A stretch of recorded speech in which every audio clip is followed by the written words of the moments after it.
ઉનાળામાં તમારા ભોજનની સાથે આને ખાઓ છો કે નથી ખાતા? જો ના ખાતા હોય તો આજે આના ફાયદા જાણીને આજથી જ ખાવાનું શરૂ કરી દેશો। આયુર્વેદમાં ડુંગળીને પલાંડું કહેવામાં આવે છે। આ તમને ગરમીમાં લૂ નથી લાગવા દેતી। હા, ઉનાળાની તપતપતી ગરમી સામે તમને રક્ષણ આપે છે। ઉનાળામાં દરેકનું પાચન તંત્ર થોડું નબળું પડતું હોય છે અને એની સાથે સાથે વાત કરીએ તો આપણું ખાવાનું પણ થોડું વધારે ભારે અને વધારે ઓઇલી હોય છે।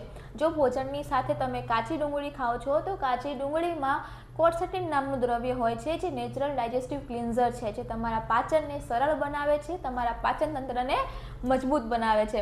હવે ઘણા લોકો કહે છે કે ડુંગળી ખાવાથી તો મોઢામાં દુર્ગંધ આવે છે, તો કેમ? કારણ કે આમાં સલ્ફર રહેલું હોય છે જે તમારા મોઢામાં ખરાબ બેક્ટેરિયા છે એને દૂર કરે છે, મારી નાખે છે, એટલા માટે। તો જો દુર્ગંધથી વધારે તકલીફ પડતી હોય તો 2 વાર બ્રશ કરી લેવું, બાકી ડુંગળી તો ખાવામાં આવશે જ।